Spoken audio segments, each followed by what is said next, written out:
And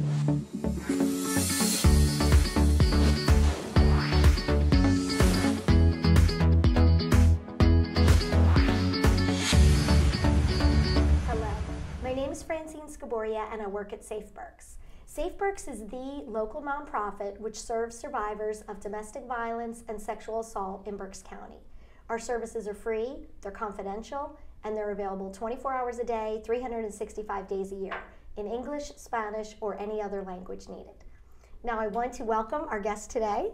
Hello. Hello, this is Lisa de la Cruz. She's a community educator at Safe Berks. So welcome and thanks for coming on. Thanks for having me. Yes, so you're part of the education and outreach team, and I know you guys have just completed a very major part of your year, which was Camp Safe Berks. So tell us a little bit about this exciting Camp Safe Berks. So Camp Safe Berks has actually been going on for a couple of years, over a decade. Wow. However, this was my first year doing the camp as I joined the Safe Berks team last year.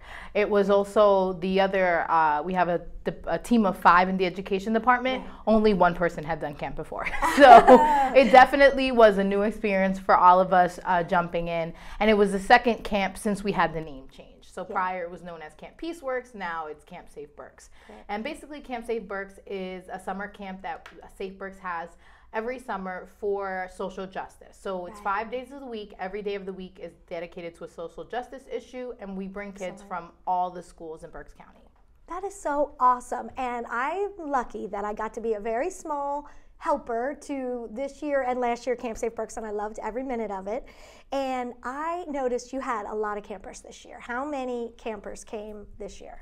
So initially we had it, I think it was 40, then we got a couple last minute. So I think all in all we had 47 campers. Wow, which I think is more than double last year. Yes, so last year they had 20. Yeah, so that's a big jump. So how did you guys get the word out so well to increase those numbers? So this year we really wanted to push our outreach efforts. Yeah. So we made sure that between everybody in the department, we split up all the schools, all the local libraries, as well as local organizations. And we took one day and basically drove around all of Berks County and dropped off the flyers. And we think that really made a big difference because oftentimes people are just not aware that this camp even goes on.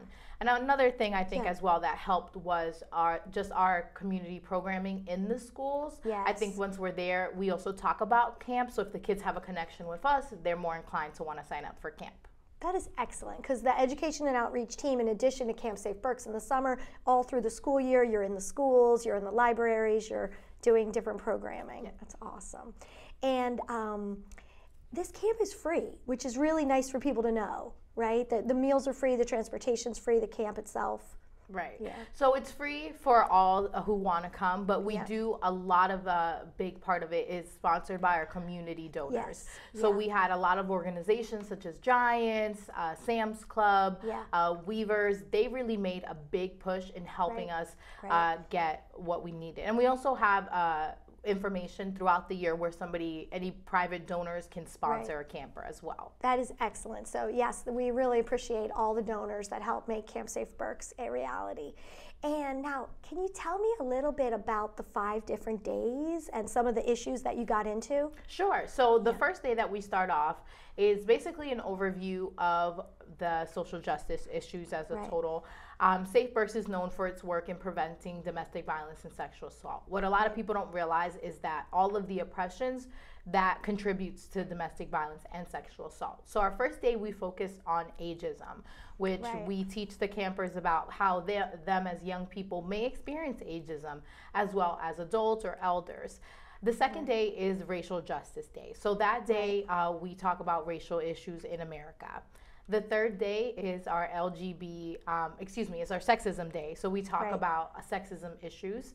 Our fourth day is the LGBTQ Day, and we focus on sexual orientation and that we call that the Justice Day for that.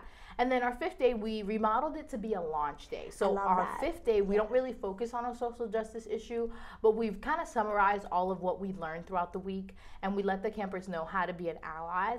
This year was super special because we actually had Senator Judy Schwenk come in, and the campers were able to, using the knowledge they learned throughout the week, they were able to ask her questions directly. Nobody, like, there was no middleman. It was the camper directly to the Senator Judy Schwenk, and that was a really good day. And then we kind of just ended it off with a self-care because some of these issues can be heavy. So we, you know, all the campers, luckily were able to get a yoga mat to take home. They were able to do music and ice cream. It was a really good day. Oh, that's excellent. The ice cream truck showing up. That was the best part. Yeah, that is so great. Personally. And Senator Judy Schwenk, that is so cool. She made the time in her busy schedule. She came to Camp Safe Berks. That's awesome. Yeah. Yeah. And you had a lot of fun built in too. And in between, you know, there's the education and the communication, but then like swimming in the pool and like you said, the yoga and I think a drum circle. Yeah, we had a lot of community partners as well come in. We had somebody from the the NCAAP come in. Excellent. We also had the camel trot. That project came on one day.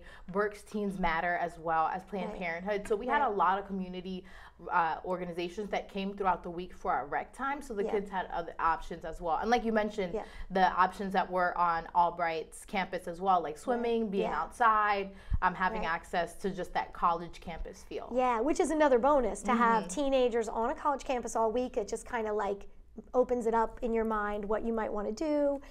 This is awesome. And as your first year being involved in planning and being there all week, what makes you either maybe the happiest or the proudest, or just what are your thoughts maybe looking back on the week for you? I thought for me, I was a very successful first year. Definitely just the enthusiasm that these kids have. A lot of the issues, a lot of the kids knew about it. A lot of kids had a lot of experience. A lot of kids wanted to share those messages. I think one of the proudest moments for me was actually after camp. That Sunday was Pride, and I went to Pride, and there was like 10 campers there. They had teamed up with new friends that they made throughout the week, and they were like, Miss Lisa, and I was like, and it was the campers. So to me, that was the proudest moment, that they're making connections that immediately they already took outside of that camp, and those connections were real connections that they made. That is awesome. And that's what I was thinking too, is that you guys, it's not that camp's just over. You have meetups throughout the school year to try to help the campers who made new friends get to see each other again? Yes, that's correct. And so this last year, I wasn't part of the initial camp, but I was part of the meetups that we had. And we did a lot of movies. You know, we had things, we asked them, what do you want to do? Because this is led by the campers. We want to make sure that we want to do. They suggested movies to us that they wanted to see, such as Love, Simon. The other one was The Hate You Give, movies suggested by them that are current issues they wanted to learn about. And this year for our camp, we want to give the campers them to pick an issue that they want to work on and kind of do a project on that. But our meetups will be starting this September. That's excellent. And I got to go to the one which was a Halloween party, and they had so much fun. And I remember they even brought in candy and went and visited the children that were in the safe house right then. And that was really good, I think, for both groups, just to get to know each other and have that. And that was all their idea. Like, they're the ones who were like, we want to do this. And I think that's the important part, is we have these young people, we give them the tools and we give them the freedom to make those decisions. That is awesome. Well, thank you for everything that you do, because you just bring so much positive energy to Safe Berks, and we're really lucky to work with you. And I want to just say to everybody out there that if you'd like to learn more about Safe Berks, including the Education and Outreach Department, which they have a long list of services and trainings they can bring for free to your school, to your library, check us out online at www.safeberks.org. Thank you.